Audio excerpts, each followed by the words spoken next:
let's talk about Scott. Now, if you are a fan of the Lounge, if you have been watching the Lounge for the last 3 seasons, you will recognize Scott Clover because he's been on before, and he's one of our most interesting guests because he tells it like it is. He's not going to mess around.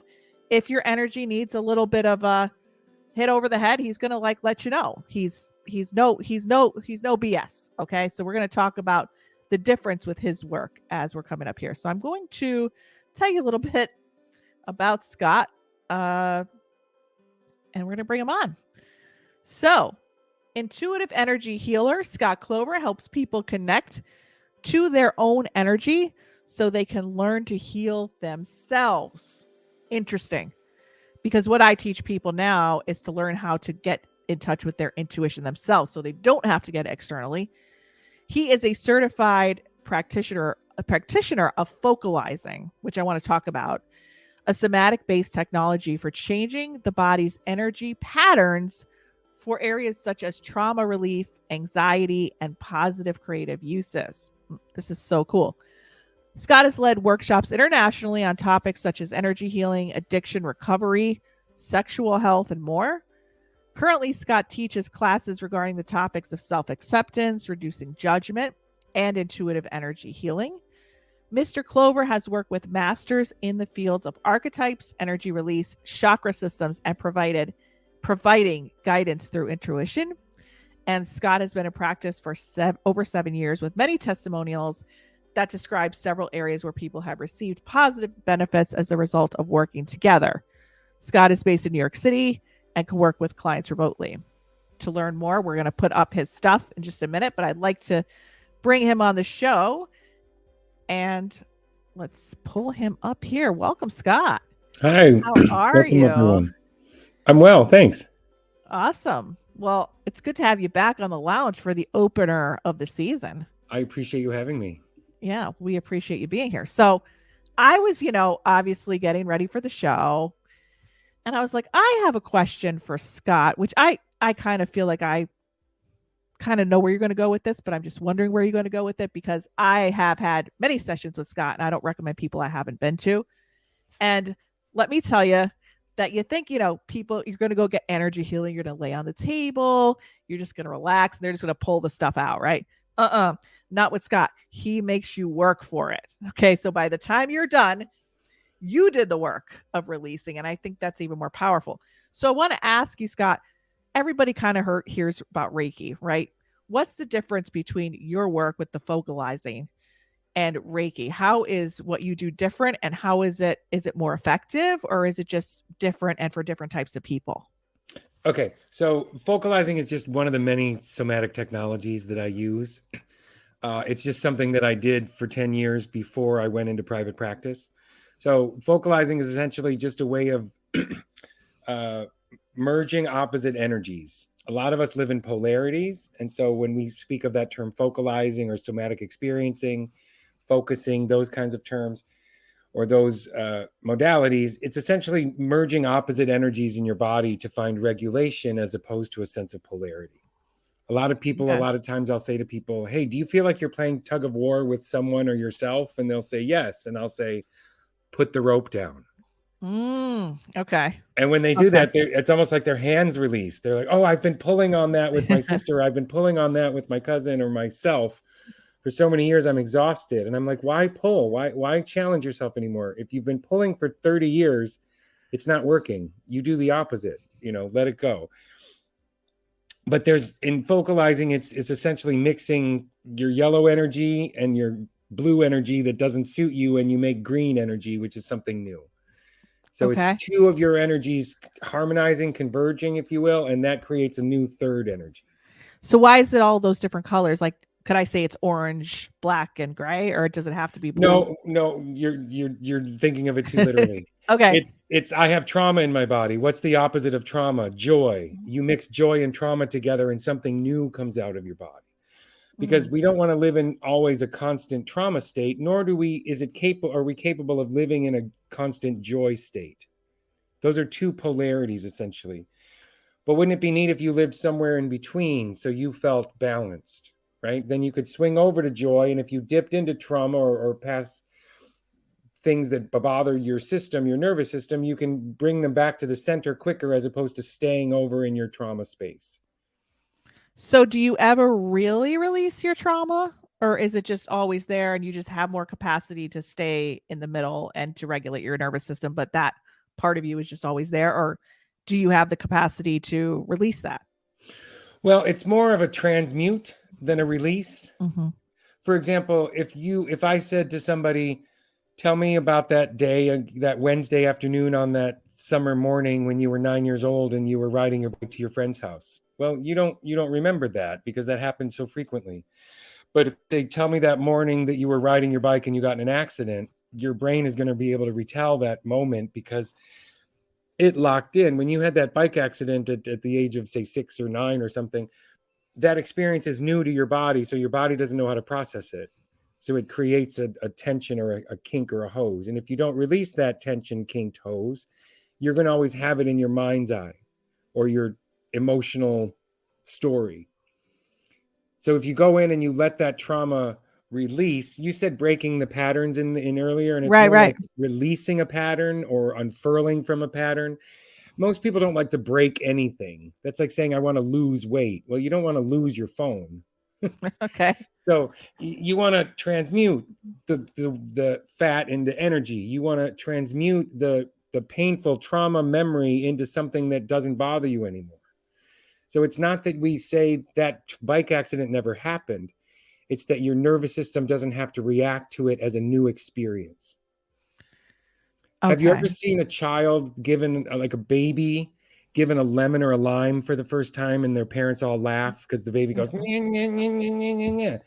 Well, their baby's Right. nervous system is saying, what the F just happened? I don't like this. Is terrible taste in my mouth because the baby had never experienced something that citrusy or that sour, right? They went Not from my baby. milk to carrots to, smushed broccoli. And then all of a sudden they have this putrid or sour taste in their mouth. Yeah.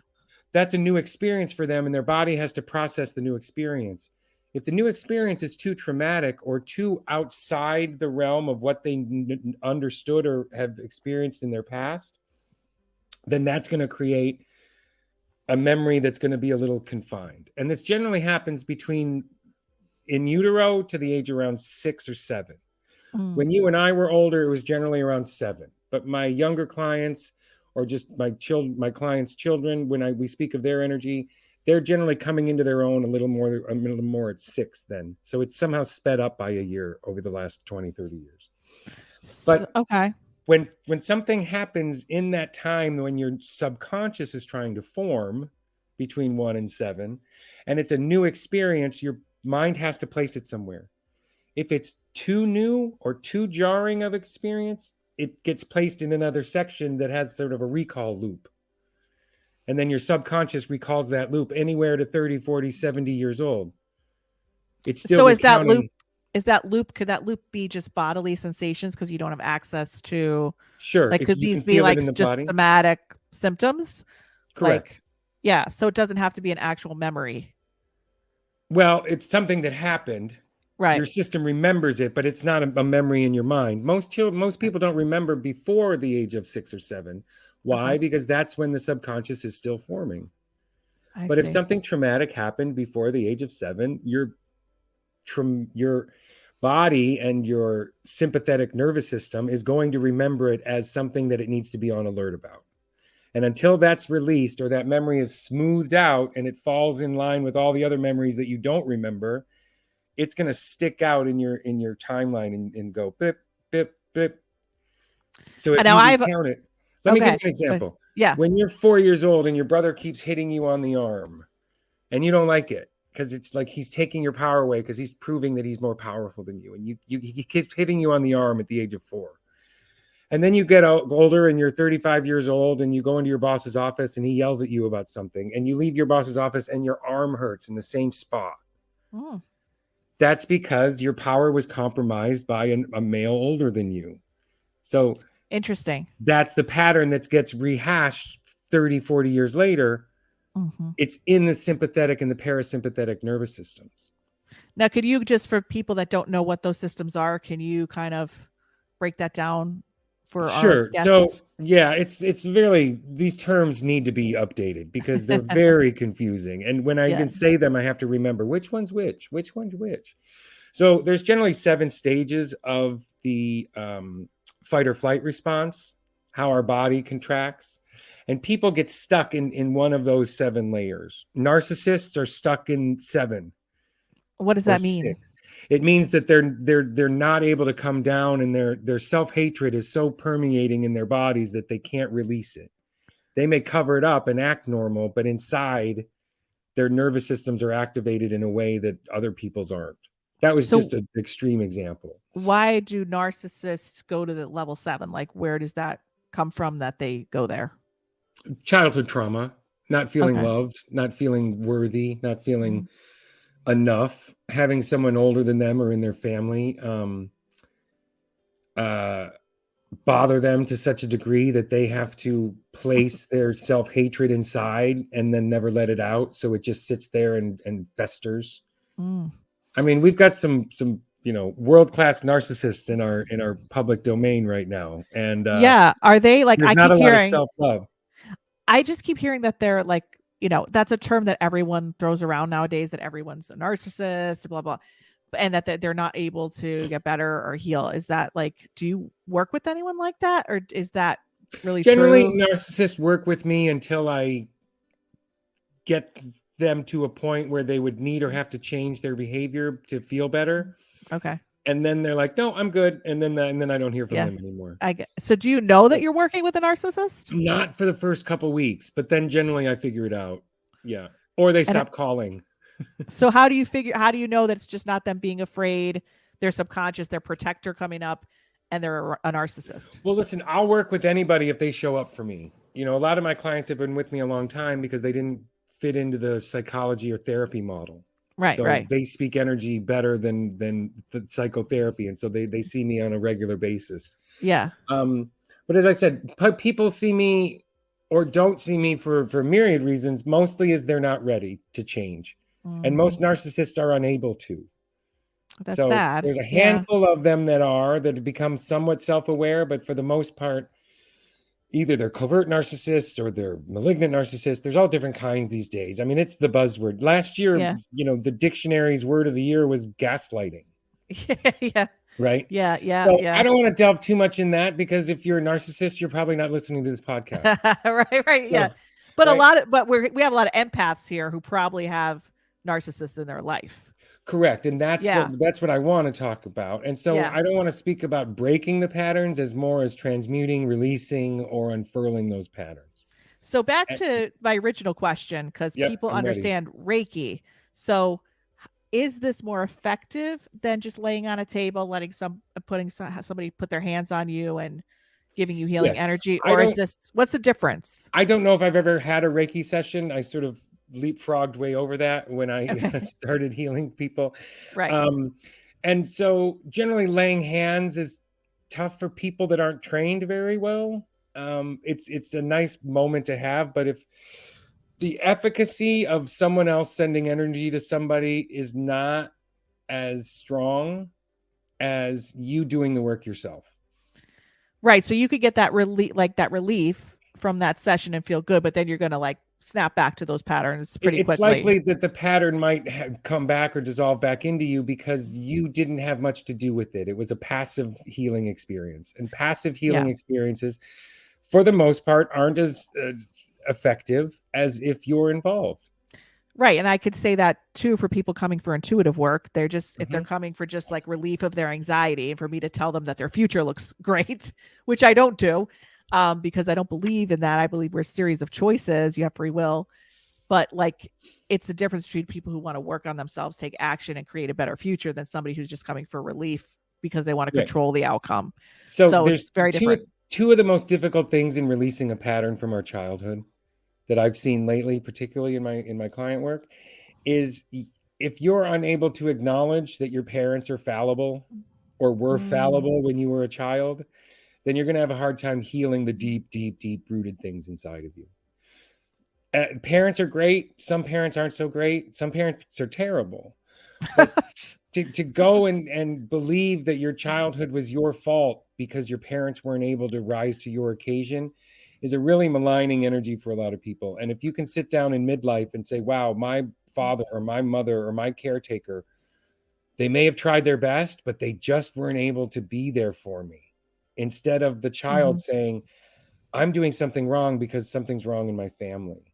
And that's generally not Right. the case. Most children Right. want to heal what's wrong in their family. I mean, if you use the adage, as above, so below, as on the inside, as on the outside. Mm-hmm. If you think of the mother-daughter or the mother-child relationship, if the child is in utero and something traumatic happens to the host, the mother's body, the baby will send stem cells out of itself through the umbilical cord to that part of the female's body to repair it so the baby can have a better host environment. Really? Yeah. So if you Wow. imagine now, if you're 4 years old and your parents are fighting, or your dad's an alcoholic, or your mother's abusive or narcissistic or not emotionally available, the child's going to say, wow, I need to send help to this situation because I need to feel better. So then the child makes it their responsibility. Mm-hmm. Well, putting a 4-year-old in responsible for the Right. self and security and the mental stability of the parents of them is not possible. Right. You know, So they grow up wanting to fix that, and they grow up wanting to fix what's around them. They grow Right. up with that autopilot of it's my fault. I Yep. should be to blame. They might say sorry a lot. Oh, I'm sorry. I called 2 minutes late and you didn't even notice. What? Stop saying sorry so many times. Yeah. Right. People that oversay sorry annoy people. But yet they get stuck in that trap of I'm sorry, I'm sorry, I'm sorry. And they're really not sorry. They just don't know how else to react to what they're saying. Right. It's like saying Totally. over and over and over again. It's you want to express yourself, but saying sorry just means that you don't know how to interact appropriately in the moment and Now- keep your own boundaries. Yes. So kids that this happens to, they have cloudier boundaries. Empaths are known to have cloudier boundaries. And so what I've been talking about a lot lately, and I talk about this a lot on my own podcast, is embodiment. Yeah. And So- what's the definition of that term? Well, embodiment is being or feeling your own energy inside your body. As I was telling earlier about that idea of a child who's trying to fix their family, their energy leaves their body and goes out into the house. Yeah. The community. Disconnection. And that's where they develop their intuitive talent, because they have to feel energy around Exactly. them They got their at feelers such an out. early age, right? Right. But then they don't have the corporeal stability that should be there over time. And so they have to relearn it or learn it for the first time as adults. Yeah. So I that's had a to learn lot it for about the what I first do. time in like the last 10 years. You and I worked on it a lot. Yeah. Yeah, exactly. we did. And I do have a question about that process, because I was told early on in this personal growth journey that like I'm going to build capacity, right? And I'm going to widen that capacity over time. And I'm like, I don't really get it. But so what I noticed was that as I continue to work, there'd be periods of time where I just get like a blip of that joy or that vagal, that calm connection and that grounded energy. And then I'd have a bunch of triggers, right? And then over time, I'd have a month of feeling good. And then I'd be like, oh, this is all gone. And then it'd be like, and then I'd have 2 months, and then I'd have 3 months. And then I'd be like, okay, I'm good. So why does it like you keep having these longer periods of being imbalanced and then that thing still comes up? Well, it becomes a decision. Archetypally, I said I work a lot with the archetypes. It's the guardian of choice. You have to ultimately choose yourself over the people that caused the patterns that are hindering you. Right. And once again, that's really tough for a 45-year-old woman to say, I'm going to pull my energy back in my body and disconnect from my mother, for example, or disconnect from my dead father. Yeah. They're not controlling you anymore because they're passed on, but they are controlling you because that nervous system conditioning happened in your household before the age of 7. Now, what happened? Trauma afterwards. Yeah. So is trauma up until the age of 7 mostly somatic and mostly in the body, and then after 7 it's mostly more of a in the memory? subconscious and the body. So what about after 7? What if it happened just at 14? Then what happens? Well, then it's in the nervous system in a different way. It releases differently post 7 then there's different ways to release trauma that happens after your subconscious is fixed as opposed to before. Can you I'm very interested in knowing about what that difference is. Can you kind of give some analogies For me, to it kind comes of. up in the moment because I see people's timelines fairly specifically. I'll say to them, "Oh, something traumatic happened to you at the age of 9. You know, Mhm. in your school with one of your friends. What was it?" And they'll say, "Oh my gosh, you know, we got in a cheerleading accident, and we didn't know if my friend was going to lose her leg. You know, whatever it is." Right, right. So those things kind of happen uh, in our minds, also in our bodies, in our subconscious. You asked me earlier about parasympathetic versus sympathetic. Mhm. Sympathetic means I'm sympathetic to what's out there. So Right, I'm like fight on, or flight, like fight yeah, or I'm flight. on, Mhm. yeah, I'm now sympathetic. I have to feel what's out there in order to process. Parasympathetic is more I'm at peace or I'm at rest. Right. So like rest Now, and digest rest and area. digest, if you will. Yeah. And when you're parasympathetic, your organs release, the back muscles release. You're no longer heightened and ready to either fight or fly or flee, as you will. So ideally, one would say parasympathetic is the more preferred state. That's not always true. Sometimes we need our sympathetic state to get us through the day or the situation we're in. So it's not I want to 100% live in my parasympathetic nervous system. It's I want to regulate it and go back to there so I know my baseline is calm, Right. So right? you could automatically regulate rather than get stuck in a freeze response or get stuck in that Exactly. gear The shift way like when I work with a holistic biomechanist, and she describes it as my nervous system feels like a refrigerator sounds when it's running. Okay, yeah.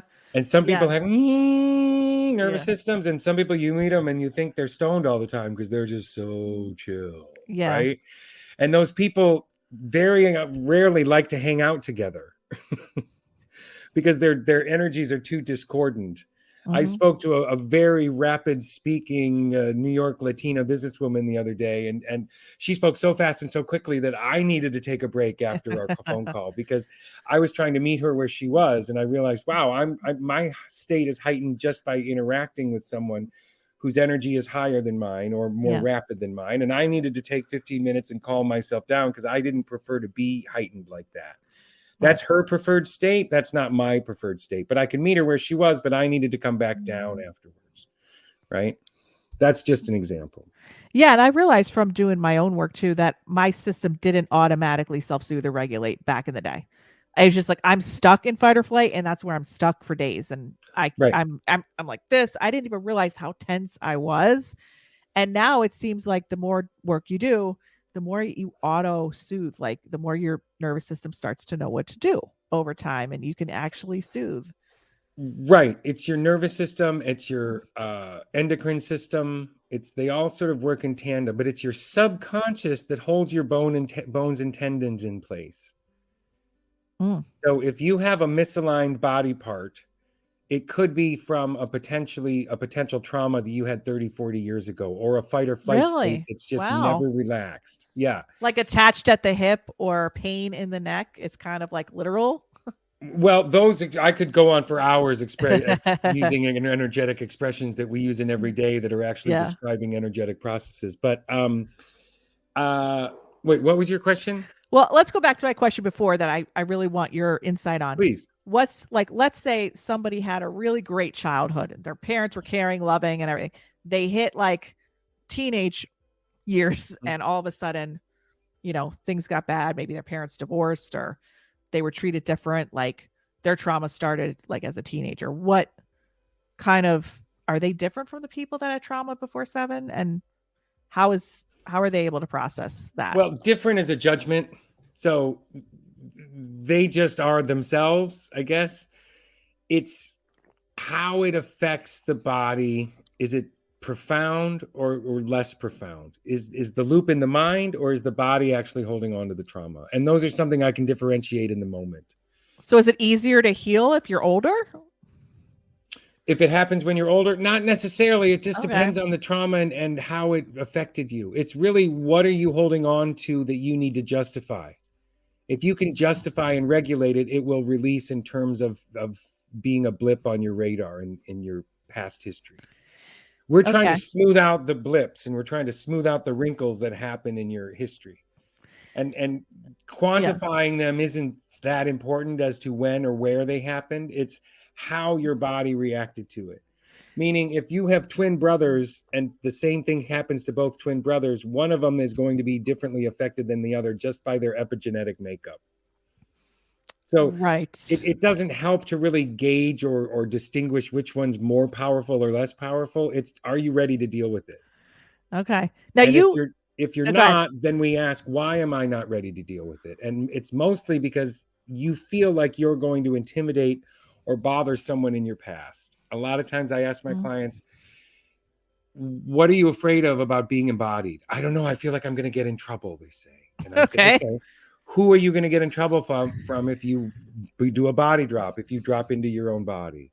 And generally they'll say, oh, my cousin, or, you know, I would intimidate my older sibling, or I would intimidate or be resented by my father because he didn't shine his own light. And now his son comes out and his son's intuitive and he's shining his light. And then the father resents him because the son is doing something the father wasn't able to do. Mm-hmm. You can't help Yeah. feeling that childhood resentment, even as an adult, even towards somebody that you love, because that pattern's ingrained in you that you weren't able to do it. So you're judging yourself, which then you judge the other person. And sometimes that can be a family member. There's a lot of resentment amongst cousins and nephews Okay. and things like that. So let me ask you, you once said to me, you're like, I'm the healer's healer, right? I don't know if I use that exact term, but yeah, I Or, help you know healers what I mean. heal themselves, because a lot of us overgive. And Yeah. a lot of people that are in the healing milieu don't take enough time to themselves because they're so used to overgiving. That's one of the patterns. And so people habitually that are intuitive or healers, they like coming to me because A, I speak their language, and B, I'm super perceptive. Yeah. Like, Well, you you've never definitely. worked with me. Yeah, yeah. The way you do mediumship is the way I can read an energy pattern in a person's body, their energy field, their genetic pattern, their soul pattern, their past lives. You know, any or all of these things can come up in even the first session. Well, yeah. I mean, when I did my first session with you, you're like, okay, I want you to imagine this shape going down this. I'm like, what is this guy doing? Like, imagine this. And you're like, move it here. And then you're like, I start to imagine moving it. You're like, okay, there it goes. I'm like, how did you just see this imaginary like cube that I put in my body and moved, and where you saw me move it? Like, that's like, you have like some sort of camera that like goes, it's like intuitive remote view thing that you do. Yeah, I see things, generally my client's energy in a hologram, and then I describe it back to you in metaphor. Yeah, but you could see when like you're like, okay, do this, and then you could actually feel when I'm doing it. Correct. Which is pretty cool. It's more of a sensing than a feeling. I try to keep it out of my own body. And most people, if they're listening to and you want to start doing energy healing, a lot of people bring it in their own bodies first. And that's not as always healthy, because you don't need to bring another story into your own body. So I like to keep it as holograms. It's not always the case. I do feel some things in my body at sometimes working with clients, but I prefer to keep it outside so we're cleaner, that I can remain sort of judgmental free or judge free and just tell you what I'm sensing and seeing and as the existing reality, and not some pejorative view. But what I said, I liked what you said earlier, is I imagine this or I imagine that. If you have children, or you remember before 6 or 7, children use their imagination as a creative conduit, meaning they create things in their mind through their imagination that either become real or are happening in their own mindscape.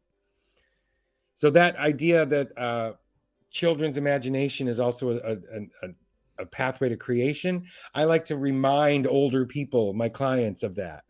So I always say, if you're working with me, let's engage the childhood imagination, where imagination and creation meet. And if you imagine the energy in your body is coagulated and leaves, then you're creating that sense of safety for yourself. So energy follows our intentions, right? So if you intend to create a better, safe environment in your body, you're going to be more prone to have it happen than just wanting it. No, create it. Use it in your imagination. Imagine what it's like. But no, when you and I were working together, or when I work with my clients, that energy is real. Yeah. If I sense it and you sense it, that we're both sensing the same thing. I'm not making it up or putting it in your body just because. I'm pretty sensing wild. I'm sensing it in your body because you don't want it to belong there either. But you've had it so long, and we're conditioned to have these energies for so long, that we're used to it, and most humans don't like change. Yeah, and So they'll sometimes just like settle for it because it's comfortable, and I know that feels oxymoronic to say, well, I don't want something in my body that I feel comfortable with. I mean, you're so conditioned to have it there that you don't know what life would be without it. right. And like there's times where I'm, when we go through our personal work, sometimes we Mhm. get stuck in wanting to like move forward to those deeper levels.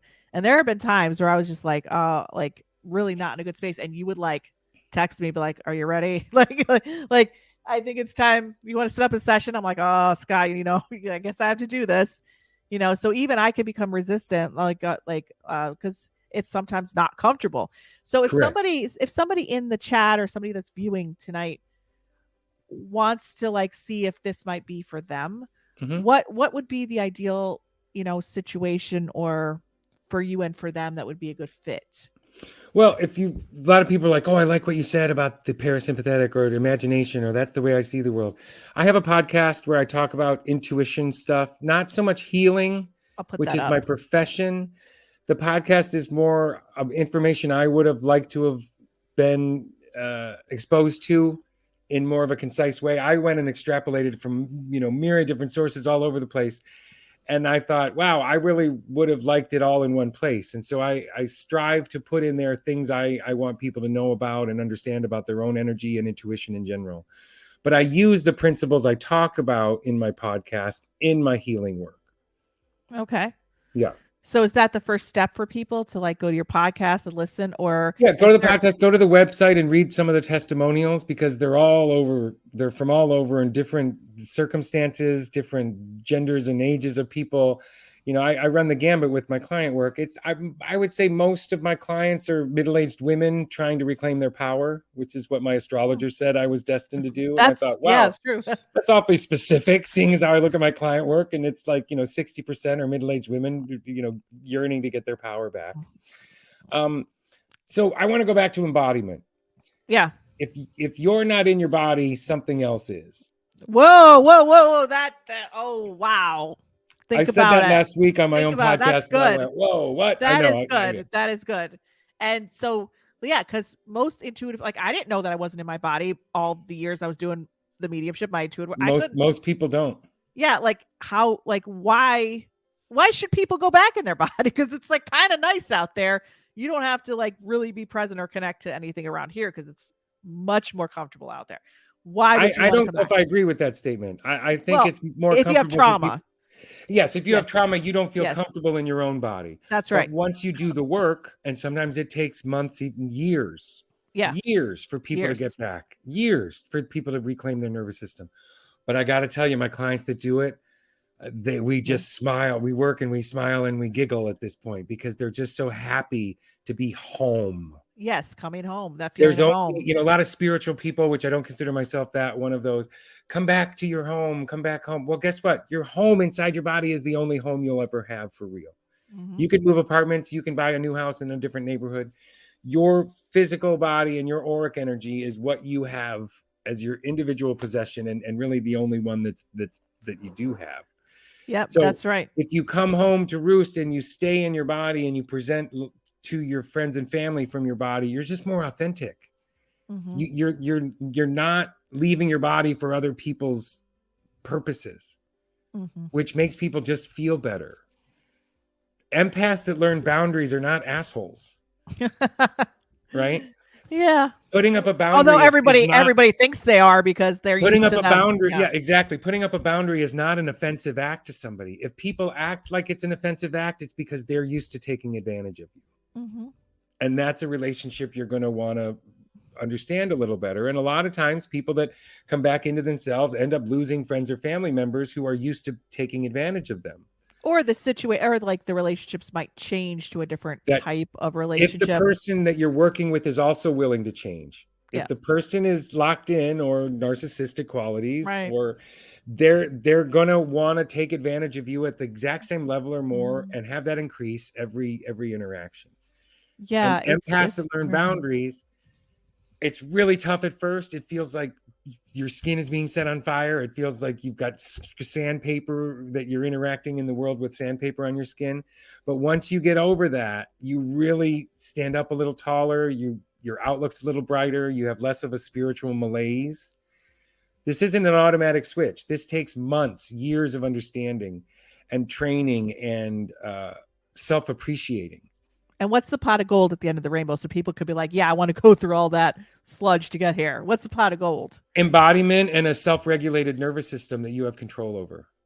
Yeah, so that you're not taken hostage by your nervous system, right? Correct. Or your endocrine system, or a fight or flight response, or a knee-jerk reaction, as we say. Right. So you have a little more. I know with my own work and coming into the body, for me, I'm able to be present more in the moment and feel because I was always looking for connection and my whole job was connection.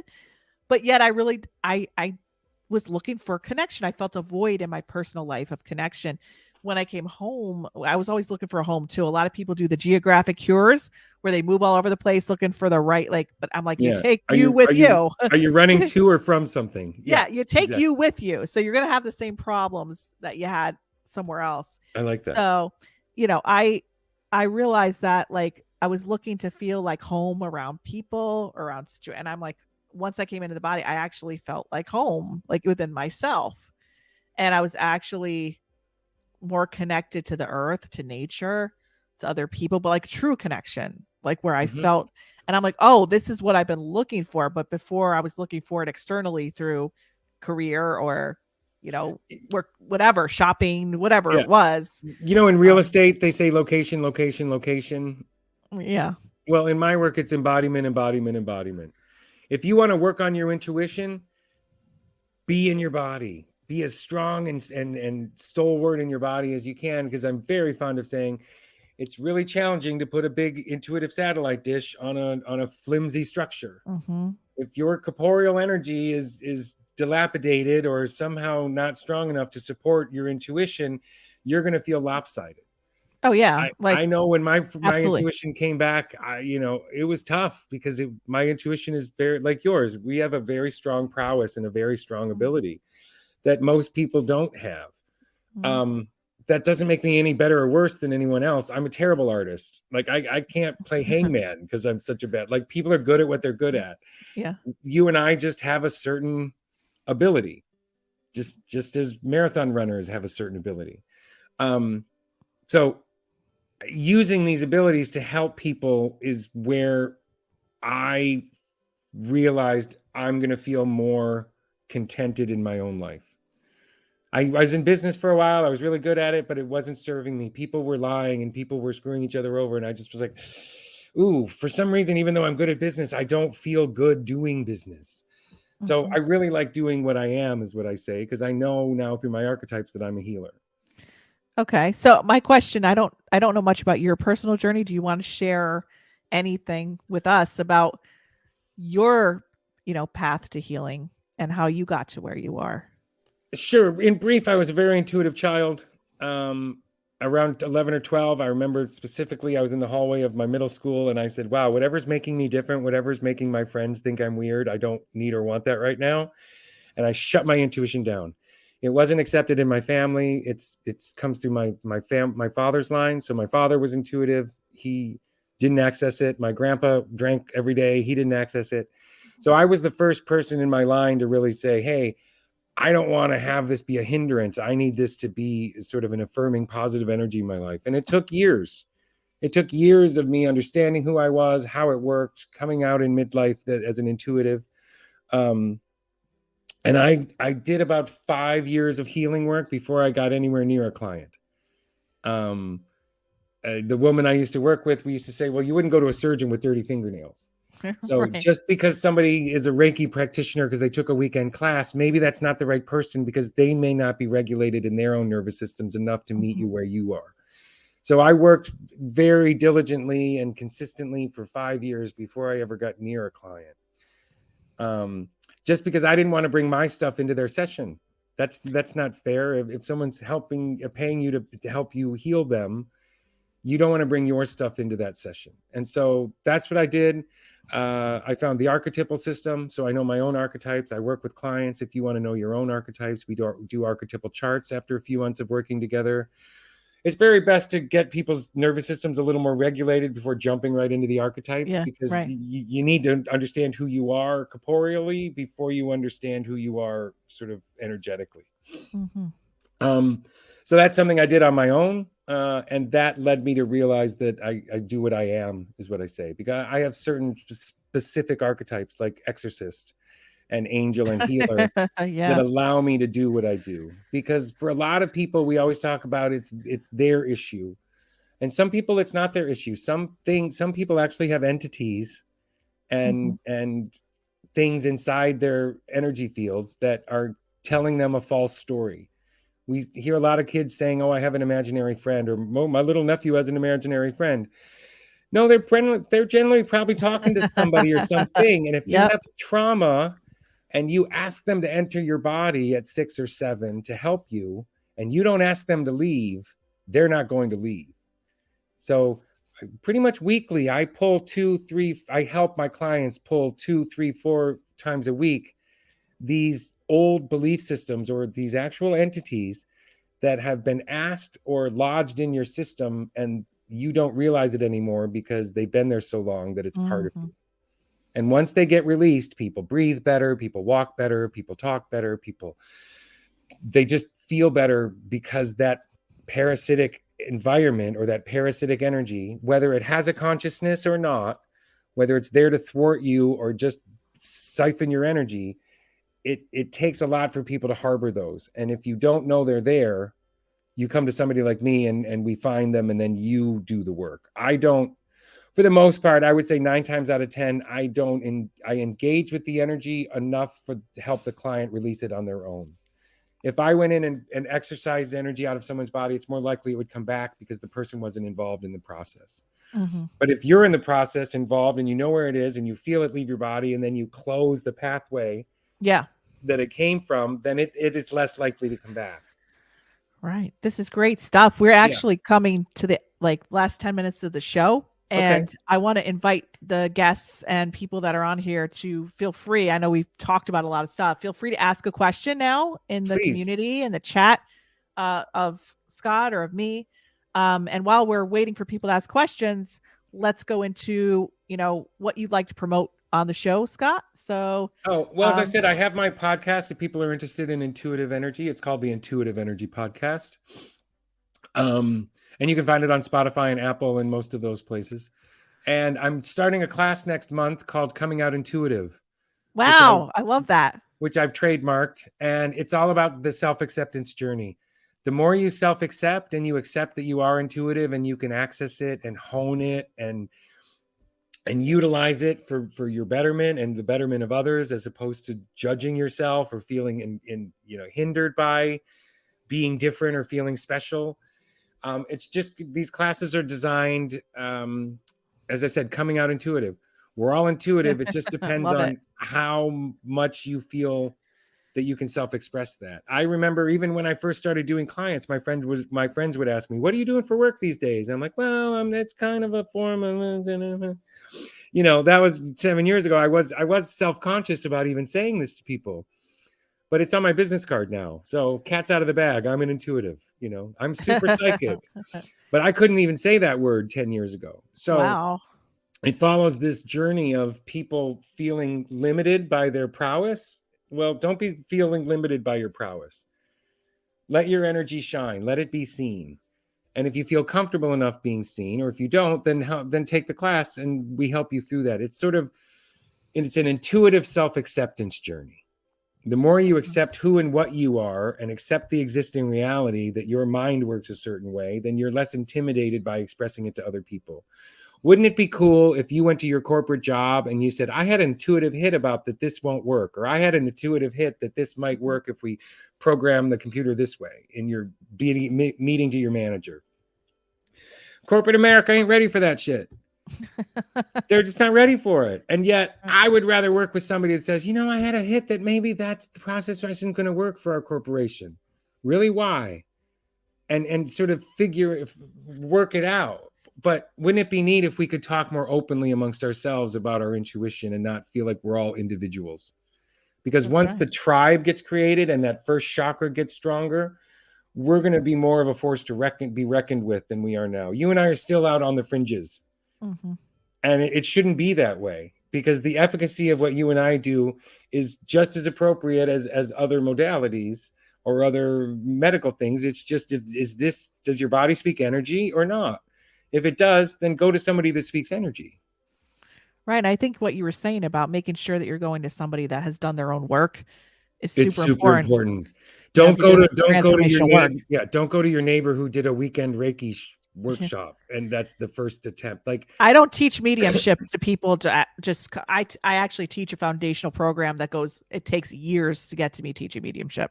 I will not just teach it to somebody because if they're not in their body and their nervous system isn't regulated, there ain't no way I'm going to do something that dangerous to and you somebody. don't know what you might be bringing in. That's right. If you don't, Exactly. if you're totally open, well, don't be totally open, because Mm-hmm. there's stuff out there that doesn't belong and it wants to come at you. So Yeah, be people, it's too, discerning. Yeah, exactly. It's be too discerning. dangerous to just throw at people, just open up, not having a grounded system. So I appreciate you coming, Scott. Oh my I gosh, me too. What? Anything from the chat? Does anyone have a question? No, but I mean, if people are here, I just think that there might, when the chat is quiet, it They're means that people listening. are Yeah. listening very intently. So thank you so much for coming. I am going to be in touch with you soon. Please. And I'm here to is there help. anything you want to say before I close out the show? You know, my mentor is a big fan of saying, accept the existing reality. If your existing reality doesn't suit you, reach out to somebody who can help you change it. And if you show up, if my clients show up for me, I show up for them, and they get better. Yeah. Right. But don't just try and find a healer that you find online and try it once. And that's like I want to lose 5 pounds, so I eat a salad. Why did I not lose 5 pounds? Once again, don't say lose 5 pounds, say turn fat into muscle. Transmute my body somehow. So yeah, accept your existing reality. If your nervous system isn't in the state that you think is optimal, then reach out to a practitioner or a holistic person or a medical doctor, whoever you think is going to help you. But if you speak energy and you go to a doctor or a medical practitioner that doesn't, then you're not being fully heard. Mm-hmm. And healing has a lot to do with allowing yourself to be seen. You know, Brene Brown moment, be vulnerable, that's your strength. So many of us intuitive children felt so self-conscious about what we perceived that we just kept it to ourselves and thought it wasn't happening to anybody else. Listen, everyone, it happens to a lot more of us than we admit. And thankfully, there's people like you and I out there that can hopefully help people step into their intuition. And for me, I want to help people step into their bodies and be more grounded and embodied. Yeah. How soon for the new podcast, Scott? It came out today, Lila. Oh, nice. Okay, so you can go to Scott's website. We put that up. I'll put it up or again. Spotify or Apple. Yeah. Yeah. Perfect. Mm-hmm. Awesome. Great. Thank you. Thanks, Maria. Scott. I will. I'll see you backstage in a little bit once I close out the show. Thank you for coming. All right. Thanks, everybody. Okay. Bye. All right, everybody. Thank you so much for coming to our lounge start of 2023. We have a lot of great guests coming up for the next couple weeks. I can't wait. A lot of people that have been on that you loved that are coming back. Just a reminder, monthly energy forecast is coming out on Sunday. So make sure you are on my email list. We are going over the new year 2023 monthly energy forecast, comes out this Sunday. And Mike, he's in the chat. He usually puts together a calendar for me, which I need to get graphics for to send that out to you too. I have to find out how Mike's doing that. So join in the link in for the video monthly forecast. But the best way to do it, go to the link in the description, take the quiz if you haven't already, just to find out what your intuitive superpower is, because it's your type that you're looking for. And that's how you start to develop that strength to use your type and then develop the strength accordingly and refine your intuition. So make sure you get on that list